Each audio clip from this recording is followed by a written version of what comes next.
Existence chapter number 7 की शुरुआत होती है जहाँ मॉम बोलती है, जी सुनो, मुझ पर एक फेवर करोगे? कोई फ़र्क नहीं पड़ता कि तुम्हारे साथ क्या होता है, कोई फ़र्क नहीं पड़ता कि तुम्हें क्या चाहिए, प्लीज़ लीव ऑन। हमें देखने को मिलता है कि ली जिन की मॉम की बॉडी वहाँ पे पड़ी हुई है। ली जिन खड़ा होता है फुल पावर के साथ और उसे फिर अपनी मॉम की कही हुई वो बातें याद आने लगती है जो अभी उसकी मॉम ने कहा था कि कोई फ़र्क नहीं पड़ता कि तुम्हारे साथ क्या होता है, कोई फ़र्क नहीं पड़ता कि तुम्हें क्या चाहिए, प्लीज़ लीव ऑन। है कि ली जिन डिटेक्टिव के बारे में सोच रहा है और बोल रहा है कि वो मेरे पीछे क्यों पड़ा था। हालांकि रीज़न तो बहुत थे लेकिन आंसर क्लियर था, वो था प्राइड। ह्यूमन अपने आसपास की दुनिया को समझने की क्षमता पर प्राइड करते हैं और उन बातों से डरते हैं जो वो नहीं समझते। इसलिए उसने उन चीज़ों को ख़त्म करने की कोशिश की। मैं ह्यूमंस के साथ को एग्जिस्ट नहीं कर सकता। मैं किसी दूसरे ह्यूमन को हर्ट कर सकता हूँ या किल कर सकता हूँ।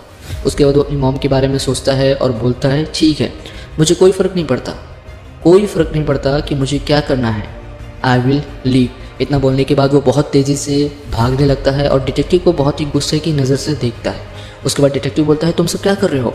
वो दूर भाग रहा है, कार में बैठो, चलो फॉलो मी। वह अभी कमज़ोर है, उसे पकड़ने का यह हमारा आखिरी मौका है, गेट हिम। उसके बाद जो है इसके बाद डिटेक्टिव जो है अपनी गाड़ी में बैठता है और ली जिन का पीछे करने लगता है। ली जिन जो है काफ़ी तेज़ी से रोड पे भाग रहा है और पीछे डिटेक्टिव अपने ऑफिसर्स के साथ ली जिन का पीछा कर रहा है। तभी ली जिन जो है एक जगह पे आके रुक जाता है और उसके बाद डिटेक्टिव उसे देख के ज़ोर ज़ोर से हंसने लगता है। बोलता है, व्हाट्स रॉन्ग, क्या भाग भाग के थक गए? अब तुम फिर से दौड़ने की कोशिश क्यों नहीं कर रहे हो? इस पर ली जिन बोलता है, रनिंग, मैं भाग नहीं रहा हूँ, मैं वहाँ कुछ नहीं कर सकता था, अगर मैंने किया तो मॉम को चोट लगेगी, आई एम सॉरी। उसके बाद डिटेक्टिव बोलता है, क्या? उसके बाद ली जिन बोलता है, जिन लोगों को मैंने पहले मारा था, साथ में तुम सभी लोग, हर किसी की मॉम होती होंगी। ये सब सुन के जो है ऑफिसर्स काफ़ी ज़्यादा शॉक होते हैं। उसके बाद ली जिन बोल रहा है, कोई तो होगा जो तुम्हें प्यार करता होगा और कोई जिसे तुम प्यार करते हो, जस्ट लाइक मी। उसके बाद डिटेक्टिव बोलता है, वाह, एक बच्चे के लिए यू टॉक प्रीटी वेल। उसके बाद ली जिन बोलता है, आई अंडरस्टैंड कि मैंने कुछ गलत किया, बट यह तुम पर भी लागू होता है, तुम बिना पछतावे के मार देते हो। उसके बाद ली जिन जो अपनी पुरानी लाइफ के बारे में सोचता है जहाँ पे किस तरह से ह्यूमंस उसे मार दिया करते थे बिना किसी पछतावे के। वो सारी चीज़ें बताने की कोशिश कर रहा है और ये सारी चीज़ें ऑफिसर्स और डिटेक्टिव नहीं समझ पा रहे। और ली जिन बोल रहा है, यू डिस्ट्रॉय, और तुम सब लोग सब कुछ मेस कर देते हो। उसके बाद ऑफिसर्स बोलते हैं, वो क्या बोल रहा है? उसके बाद ली जिन बोलता है कि मैंने हमेशा इस पर सवाल उठाया, मेरा बार बार रिबॉर्न क्यों हुआ, मुझे ऐसी पावर क्यों मिली, फाइनली मैं समझ गया। उसका ली जिन जो है काफ़ी ज़्यादा गुस्से में है और अपनी पावर्स का यूज़ कर रहा है, जिसकी वजह से आसपास की ज़मीन क्रैक हो गई है और ये सब देख के ऑफिसर्स काफ़ी ज़्यादा डर गए हैं। और उसके बाद ली जिन बोलता है, मैं, तुम सब यूजलेस ह्यूमन, मैं तुम्हारी प्रजाति को ख़त्म करने के लिए पैदा हुआ हूँ।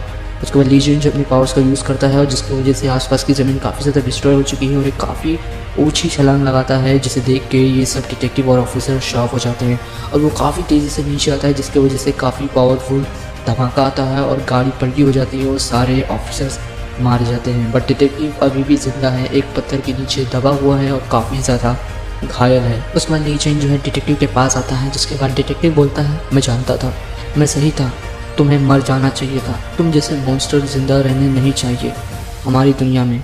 उसके बाद ली जिन बोलता है, या यू आर राइट, तुम्हें मुझे मार देना चाहिए था, हालांकि तुम फेल्ड हो गए और इसके बदले में इस दुनिया के सभी ह्यूमंस को, every last one of them, मेरा गुस्सा महसूस करेंगे। उसके बाद हमें देखने को मिलता है कि ली जिन जो है डिटेक्टिव को मारने जा रहा है और डिटेक्टिव काफ़ी ज़ोर से चिल्ला रहा है और डिटेक्टिव को वो मार देता है। उसके बाद रात हो जाती है और हमें देखने को मिलता है कि ली जिन अपनी मॉम की बॉडी को लेके एक सड़क पर चल रहा है, जहाँ पे वो सोच रहा है कि जैन ने यंगशिल को गोद में लिया और बिना रुके चलते जा रहा है। क्या इसलिए कि वह थक गया था? उसे यंगशिल की आवाज़ सुनाई देने लगी जो वो नहीं सुन सकता था, वे शब्द जो उसने दर्जनों बार सुने। ली जिन ने फाइनली आंसर दिया, मी टू। और यहाँ पे आके हमारा चैप्टर एंड हो जाता है। एग्जिस्टेंस चैप्टर नंबर 8 की शुरुआत होती है, जहाँ पे हमें देखने को मिलता है कि ली जिन रात के समय अकेले चल रहा है और वो सोच रहा है, वो साल जो मैंने मॉम के साथ बिताए, बिलियन ईयर्स का एक्सपीरियंस मैंने तुरंत महसूस किया। वह पल मेरे लिए सब कुछ था। मैंने एंडलेस लव महसूस किया जो मैंने पहले कभी नहीं किया था। मुझे एंडलेस हैप्पीनेस महसूस हुई। बट मेरी मॉम अब यहाँ नहीं है, वो मेरी वजह से मरी। न लाइफ न डेथ मेरे लिए कभी भी इतना पेनफुल नहीं था। उसके बाद लीजेन को अपनी मॉम की पुरानी बात याद आती है जहाँ पे उसकी मॉम ने बोला था लीव, जिंदा रहना। उसके बाद लीजेन बोलता है ओके मॉम। उसके बाद सीन चेंज होता है जहाँ पे हमें देखने को मिलता है एक डिफरेंट प्लेस जहाँ पे आप आइसलैंड बोल सकते हो, जहाँ पे एक बंदा है जो एक तीतर को निशाना लगा रहा है। उसके बाद वो तीतर को शूट करता है, वो तीतर को मार के आता है। तभी वहाँ पे लीजेन पहुँच जाता है और वो आदमी उस बच्चे को देखता है और बोलता है एक बच्चा आप यहाँ कैसे पहुँचे, ये शिकार के मैदान बहुत ज़्यादा खतरनाक है। उसके बाद लीजेन उस मरे हुए तीतर को देखता है। उसके बाद वो आदमी बोलता है क्या आप पहली बार किसी तीतर को देख रहे हैं, क्या यह बड़ा नहीं है, यह पहली बार है जब मैंने बहुत समय के बाद इतना बड़ा देख रहा हूँ। उसके बाद लीजेन उस आदमी से पूछता है कि क्या तुम्हें प्राउड हो रहा है। ऐसा लगता है कि लीजेन अपनी पावर से अब उस आदमी को मारने वाला है। तभी वो आदमी उससे पूछता है कि तुम्हारे पेरेंट्स कहाँ हैं। उसके बाद लीजेन शांत हो जाता है और जवाब देता है, बोलता है वो मर गए। उसके बाद वो आदमी अपना जैकेट निकालता है और लीजेन को पहना देता है। उसके बाद वो बोलता है इट्स विंटर, क्या तुम्हें ठंड नहीं लग रही है, तुम छोटे बाजू वाले कपड़े क्यों पहने हो, अभी के लिए मेरे प्लेस पे चलते हैं। लीजेन चुपचाप उस आदमी के साथ उसके घर चला जाता है जहाँ पे हमें देखने को मिलता है कि उस आदमी की एक बूढ़ी माँ भी है। और वो घर पे पहुँचता अपनी माँ को बोलता है आप ठंड में क्यों इंतज़ार कर रहे हो, मैंने आपको अंदर जाने के लिए कहा था। उसके बाद लीजेन को वो अंदर लेके जाता है और बोलता है चलो हम खाने से पहले नहा लेते हैं। और लीजेन से बहुत ही ज़्यादा बदबू आ रही थी। उसके बाद खाना तैयार हो जाता है और खाना खाने के लिए सभी लोग बैठते हैं और वो आदमी बोलता है ठीक है आज हम कुछ नरम तीतर का सॉफ्ट मीट खा रहे हैं। वो आदमी बोलता है क्या तुम्हें भूख नहीं लगी है, चलो टूट पड़ो इस पे। उसके बाद उन्हें एक पीछे से आवाज़ सुनाई देती है जहाँ पे वो आदमी बोलता है ये बहुत ज़्यादा लाउड है, पिछले वाले पहाड़ पे कुछ कंस्ट्रक्शन चल रहा है, शायद वो कुछ बना रहे हैं, शायद रिजोर्टो बना रहे हैं, वैसे भी तुम यहाँ पहाड़ों पे क्या करने के लिए आए हो। उसके बाद लीजेन बोलता है जस्ट वॉक हियर। उसके बाद वो आदमी बोलता है वैसे भी यहाँ कुछ भी नहीं है, किसी बच्चे को रहने के लिए भी यह जगह बिल्कुल भी अच्छी नहीं है, चलो कल विलेज चलते हैं, मैं टाउनशिप से किसी ऐसे व्यक्ति को खोजने के लिए कहूँगा जो तुम्हारी देखभाल करेगा, आपको स्कूल जाने की ज़रूरत है। उसके बाद वो आदमी प्यार से लीजेन के सर पे मारता है और बोलता है और स्कूल जाने के बाद एक चीज़ ज़रूर सीख लेना कि अपने बड़ों से कैसे रिस्पेक्टफुल से बात करें। समझ गए बच्चे। रात हो जाती है जहाँ पे हमें देखने को मिलता है कि उस बंदे के पुराने फ़ोटोज़ हमें देखने को मिलते हैं जहाँ पे उसकी एक फैमिली थी, एक बच्चा था, एक वाइफ थी जिनकी डेथ हो गई। बट अभी फ़िलहाल वो आदमी है और उसकी मॉम है जो यहाँ इन पहाड़ों पे अकेले रहते हैं। लीजेन उनके साथ सोया हुआ है और यहाँ पे आके हमारा जो ये चैप्टर है एंड हो जाता है। चैप्टर नंबर 9 की शुरुआत होती है जहाँ पे देखने को मिलता है कि सभी लोग तैयार हो चुके हैं, लीजेन भी अपने कपड़े पहन के तैयार हो चुका है, बट जो कपड़े हैं थोड़े से बड़े हैं और वो आदमी बोलता है ये थोड़े से बड़े हैं आपके लिए, चलो इसको फोल्ड करते हैं, और उसे फोल्ड करके वो परफेक्ट कर देता है। उसके बाद वो आदमी वहाँ से निकलता है विलेज के लिए और अपनी मॉम को बोलता है मॉम अपना ख्याल रखिएगा और मैं जल्दी वापस आऊँगा। उसके बाद वो दोनों साथ में निकल जाते हैं। उसके बाद लीजेन जो है रास्ते में उस आदमी से पूछता है कि आपकी मॉम ज़्यादा बात नहीं करती। उसके बाद वो आदमी रिप्लाई करता है कि आर यू सीरियस, तुम जानते हो कि अपने बड़ों से कैसे बोलना है। उसके बाद आदमी बोलता है वो नहीं कर सकती क्योंकि वो अभी ठीक से सुन नहीं सकती। उसके बाद लीजेन बोलता है अगर वो सुन नहीं सकती तो आप उनसे बात क्यों करते हो। उसके बाद आदमी बोलता है हालांकि वो सुन नहीं सकती मगर वो समझती हैं, जब तक वो मेरे इरादों को समझती हैं बस यही बात मायने रखती है। उसके बाद वहाँ पर लोग चल रहे हैं और एक काफ़ी ज़ोरदार बारिश होने लगती है और उस पर वो आदमी बोलता है कि काफ़ी बारिश हो रही है, हालांकि ऐसा लगता है कि यह जल्दी बंद हो जाएगा, तुम्हें सर्दी लग जाएगी, चलो बारिश रुकने तक हम वहाँ रुकते हैं। उसके बाद देख रहे हैं लोग एक जगह रुक गए हैं और बारिश काफ़ी ज़्यादा तेज़ हो रही है और बारिश रुकने का नाम नहीं ले रही है। उस पर आदमी बोलता है कि सर्दियों में इतना बारिश क्यों हो रही है। तभी ऊपर से एक लैंडस्लाइड होता है और वो आदमी उस लैंडस्लाइड के नीचे दब जाता है और लीजेन वहाँ पे बच जाता है। और वो आदमी लीजेन से पूछता है कि क्या तुम ठीक हो। उसके बाद हमें देखने को मिलता है कि लीजेन जो है भाग के उसके पास जाता है और मिट्टी को हटाने की कोशिश करता है और वो आदमी बोलता है अब मैं क्या करूँ। उस पर लीजेन बोलता है बस इंतज़ार करें, मैं आपको वहाँ से निकाल लूँगा। उसके बाद वो आदमी जो है अपनी परवाह नहीं कर रहा है, वो अपनी मॉम के बारे में सोच रहा है कि माय मदर, और ये सुन के मॉम सुन के लीजेन भी काफ़ी ज़्यादा शॉक हो जाता है। बट वहाँ पे हमें देखने को मिलता है कि वो आदमी उस लैंडस्लाइड की वजह से मारा जाता है। और उसके बाद लीजेन वहाँ खड़े होकर उस आदमी के चेहरे को देख रहा है। उसके बाद उसे उस आदमी की बात याद आती है जहाँ पे वो बोल रहा होता है कि पास के माउंटेन पे कंस्ट्रक्शन चल रहा था और उस कंस्ट्रक्शन में वो कुछ बना रहे थे, शायद एक रिजॉर्टो बना रहे थे, और ये बात उसे याद आ जाती है। उसके बाद वो लीजेन उस आदमी को बाहर निकालता है, अपने कंधों पे लेता है और उसे लेते हुए घर की ओर लौटता है। उसके बाद हमें देखने को मिलता है कि उस आदमी की मॉम जो बूढ़ी औरत है उसका इंतज़ार कर रही थी छाता लेके बारिश में, और वो देख के शॉक हो जाती है और उनके हाथों से वो छाता नीचे गिर जाता है। उसके बाद मॉर्निंग हो जाती है। मॉर्निंग में देखने को मिलता है कि ली जेन बाहर की ओर बैठा हुआ है और वो सोच रहा है, कुछ बातें सोच रहा है। उसके बाद वो अपनी पुरानी बातों को याद करने लगता है कि किस तरह से उसने बाकी डिटेक्टिव और ऑफिसर्स को मारा था। वो सारी चीज़ें उसे याद आने लगती है। उसके बाद वो बोलता है कि टू बी हॉनेस्ट, मैं अपना गुस्सा उन पर निकाल रहा था। मैं अभी भी अपने फैसले के बारे में सोच रहा हूँ। मैं हिचकिचा रहा हूँ, मुझे नहीं पता क्या सही है क्या गलत है। तभी उसे अपनी मॉम के बारे में याद आता है, जहाँ पे उसका टेस्ट रिजल्ट देखने को हमें मिलता है और उसकी मॉम बोलती है ये क्या है, तुम बिल्कुल मेरे जैसे हो। उसके बाद ली जेन बोलता है मैंने नहीं किया, इसका कारण यह है कि मैं नहीं जानता था।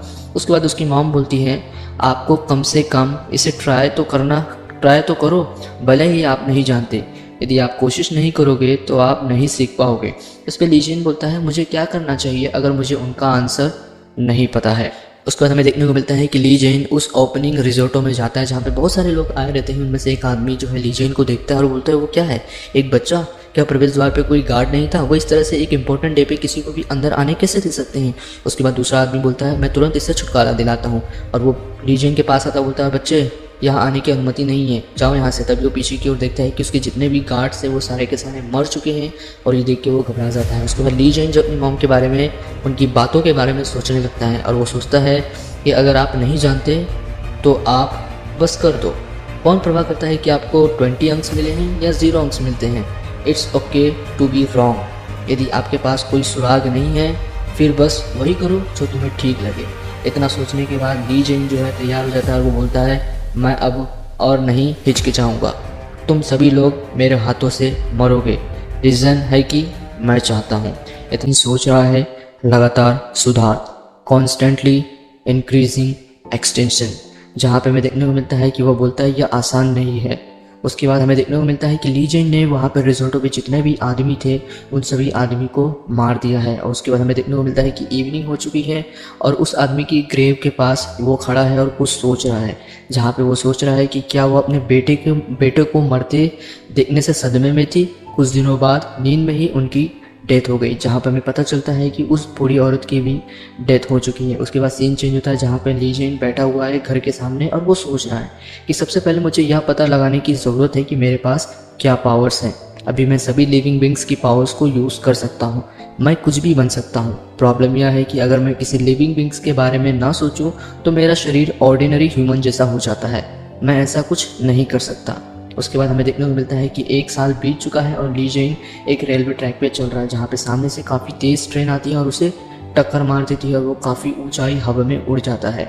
उसके बाद ट्रेन का जो मास्टर होता है वो बाहर निकलता है और देखता है यहाँ पे कुछ भी नहीं। ये ली जेन वहाँ से जा चुका है, जहाँ पे ली जेन बताता है कि उसने एक कार्बिकुलिडस नाम के एनिमल्स के दांत यूज़ किए जो काफ़ी टफ होते हैं, जिसकी वजह से उसकी बॉडी टफ हो गई और उस टक्कर को उसने बड़ी आसानी से झेल लिया। उसके बाद वो बोलता है मैं उस अवस्था को अपनी स्टेट में बनाए रखने में सफल रहा।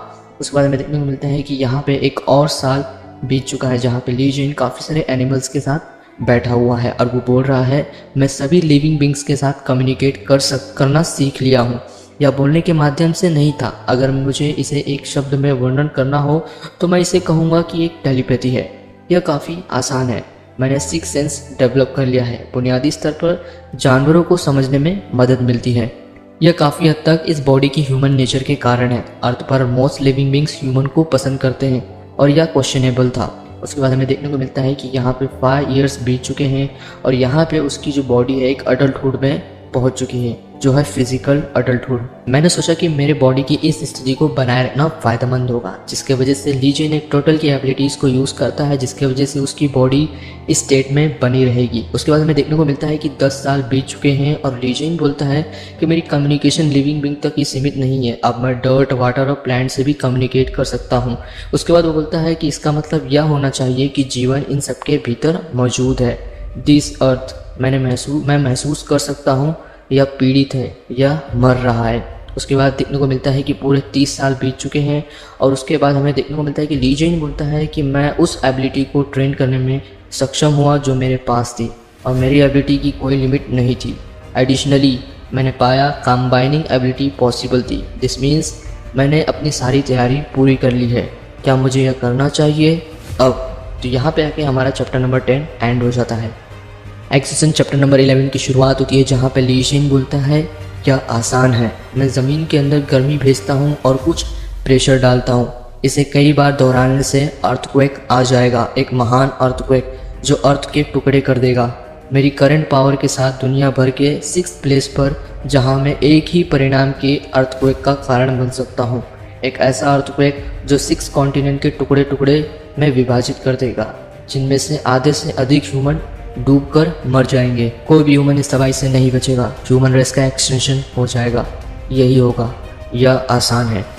उसके बाद वो आसमान में देखता है कुछ बर्ड्स उड़ रहे होते हैं। उसके बाद वो मन में सोचता है लेकिन मरने के लिए ह्यूमन ही अकेला क्रिएचर नहीं होगा, फिर भी मैं इसे करूँगा, मैं ये करूँगा, लेकिन मैं अभी भी हिचकिचा रहा हूँ।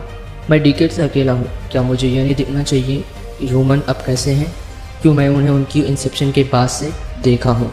उसके बाद में देखने को मिलता है कि ली जिन अपनी मॉम और उस आदमी के बारे में सोच रहा है और बोलता है वेल, क्योंकि मैं इसे जब चाहूँ तब कर सकता हूँ, जल्दी करने की कोई ज़रूरत नहीं है। उसके बाद ली जिन वहाँ से चला जाता है और वो समुद्र की ओर देखता है और काफ़ी जगहों पे घूमता है और फिर बोलता है जहाँ भी मैं जाता हूँ भले ही मैं अपनी पूरी कोशिश करूँ, ऐसी कोई जगह नहीं जहाँ पर ह्यूमन ने अपना प्रभाव ना फैला हो। एग्जाम्पल के लिए इस सड़क को ले लो।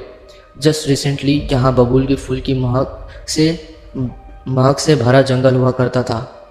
ऑलराइट, मुझे काफ़ी थकावट महसूस हो रही है, चलो अब बस उन सबको मार डालो। उसके बाद हमें देखने को मिलता है कि ली जिन एक सड़क पे जा रहा था, तभी पीछे की ओर काफ़ी तेज़ी से एक गाड़ी आती है और उसे टक्कर मारनी होती है और ली जिन बोलता है शट अप, नॉइज़ जो इस दुनिया का हिस्सा नहीं थी। उसके बाद हमें देखने को मिलता है कि ली जिन जो है अपनी पावर्स को यूज़ करता है और वहाँ पे ज़मीन में क्रैक्स आ जाते हैं और वहाँ पे एक गाड़ी के अंदर एक लड़की होती है जिसको कार का बैलेंस बिगड़ जाता है और वो इधर उधर जाने लगती है और ऊपर की ओर से पहाड़ से एक काफ़ी बड़ा पत्थर उसकी कार पे गिरने वाला ही होता है। तभी ली जिन की नज़र उस गाड़ी में बैठी लड़की के ऊपर जाता है, जिसे देख के वो शॉक हो जाता है क्योंकि वो लड़की हूबहू उसकी मॉम जैसी ही दिखाई दे रही थी। और ये देख के ली जिन शॉक हो जाता है और अपनी एबिलिटीज़ को यूज़ करता है और काफ़ी तेज़ी से जाता है और उस पत्थर के 2 टुकड़े कर देता है। उसके बाद वो विंडो के पास से उस लड़की को देखने लगता है, जिसकी वजह से लड़की शॉक हो जाती है और चिल्लाने लगती है। तभी ऊपर से एक पत्थर गिरता है ली जिन के सर के ऊपर और वो बोलता है इट्स हर्ट्स वाई, मुझे अपनी पावर्स का यूज़ करना चाहिए था। मुझे पूरी तरह से बेहोश होने तक वो एक जैसे दिखते हैं। दोबारा मुझे पिछली बार ये महसूस किए कुछ समय हो गया, ऐसा एहसास जिसे मैंने हज़ारों बार अनुभव किया, डेथ। उसके बाद सीन चेंज होता है जहाँ पे ली जिन एक अस्पताल में होता है और उठता है, उसके बाल कट चुके हैं और उसके सर पे पट्टी लगी हुई है। जहाँ पे एक नर्स है वो बोलती है आपको भी इधर उधर नहीं जाना चाहिए क्योंकि हाल ही में आपकी सर्जरी हुई है, इसलिए आपको कुछ दर्द का अनुभव हो रहा होगा। उसके बाद ली जिन बोलता है सर्जरी। उसके बाद नर्स बोलती है यस, हालांकि हमें आपकी गार्डियन की सहमति नहीं मिली क्योंकि हमें आपकी पहचान के लिए कोई मेल नहीं मिला।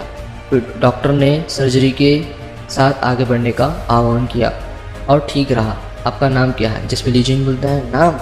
उस पर नर्स बोलती है हाँ, हमारे पास आपके बारे में कोई जानकारी नहीं, क्या आप प्लीज़ अपना नाम बता सकते हैं? जिस पे ली जिन बोलता है क्या अजीब है, मैं याद नहीं कर पा रहा हूँ। उसके बाद ली जिन सोचता है थोड़ा, उसके बाद उसे अपनी मॉम की याद आती है और उसे तुरंत वो बोलता है यस आई रिमेंबर, मेरा नाम ली जिन है। और डॉक्टर बोल रहा है कि नाम है Li Jin, age unknown, current address unknown, उसके बारे में कोई जानकारी नहीं है और मेमोरी लॉस भी हुई है। जिस पर नर्स बोलती है हाँ यह सही है। डॉक्टर बोलते हैं ये काफ़ी है। उसके बाद हमें देखने को मिलता है कि 3 मंथ्स हो चुके हैं और जो ली जिन की मॉम की तरह दिखती हैं वो लेडी एक पुलिस स्टेशन में है और बोल रही है कि हमें विश्वास है कि वो अपने मिड 20 के आसपास है। जिसके बाद ऑफिसर्स बोलते हैं हाँ मैंने सुना है, यहाँ तक अगर हम 40 ईयर्स के लोगों के लिए अपने रिकॉर्ड को एक्सपांड करते हैं तो हमारे पास एक भी मैच नहीं होगा, हमारे पास उसकी फिंगरप्रिंट भी रजिस्टर नहीं है, हमारे पास कोई आइडिया नहीं कि वह कौन हो सकता है। उसके बाद दूसरा ऑफिसर बोलता है मैंने भी देखा है आसपास के सीसीटीवी में उसके बारे में कुछ भी नहीं है। उसके बाद लेडी बोलती है हाँ अच्छा, यहाँ रहने का कोई मतलब नहीं है, फिर मुझे ऐसी सिचुएशन में क्या करना चाहिए? उसके बाद ऑफिसर बोलते हैं हमारे पास ऐसा मामला कभी नहीं आया, ये काफ़ी कॉम्प्लिकेटेड है, उसे अपने नाम के अलावा कुछ भी याद नहीं और हम यह श्योर भी नहीं कर सकते कि वो उसका असली नाम है। डॉक्टर का दावा है कि यह हो सकता है कि उसकी मेमोरी पूरी तरह से चली गई है और एक चांस यह है कि वह एक इलीगल इमिग्रेंट भी हो सकता है।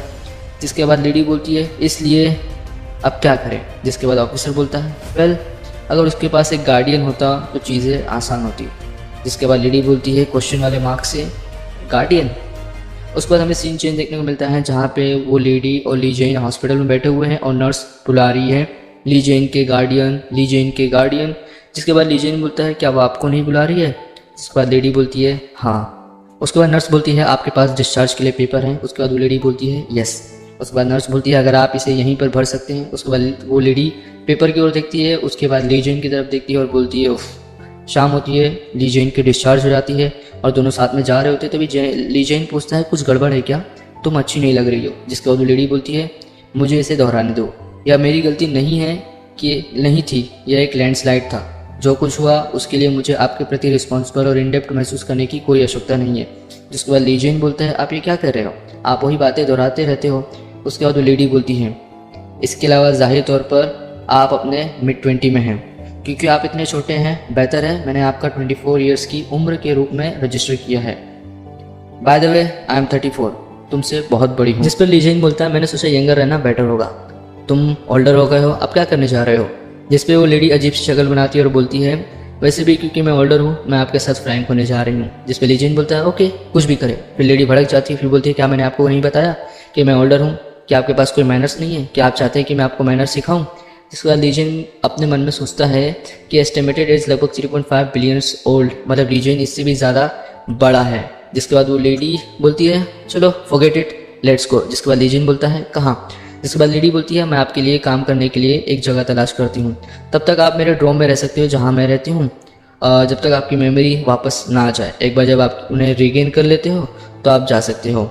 उसका हमें देखने को मिलता है कि ली जेन उस लेडी का हाथ पकड़ लेता है, जिस पे वो लेडी जो है भड़क जाती है और बोलती है व्हाट द हेल, क्या मैंने आपको नहीं बताया किसी का हाथ मत पकड़ो। जिस पे ली जेन बोलता है क्यों नहीं। जिसके बाद लेडी बोलती है बस मत करो, यदि आप चाहते हो कम से कम दूसरे व्यक्ति, यदि आप हाथ पकड़ना चाहते हो तो कम से कम दूसरे व्यक्ति से पहले पूछ लो, अगर वो सहमत है तो आप आगे बढ़ो। जिस पे ली जेन वापस से पूछता है क्या मैं आपका हाथ पकड़ सकता हूँ, और वो लेडी बोलती है सीरियसली, उससे अच्छे तरीके से कहने का प्रयास करें। उसके बाद ली जेन वापस से बोलता है क्या मैं प्लीज़ आपका हाथ पकड़ सकता हूँ। उसके बाद हमें देखने को मिलता है कि वो लेडी ली जेन का हाथ पकड़ लेती है और बोलती है लेट्स गो।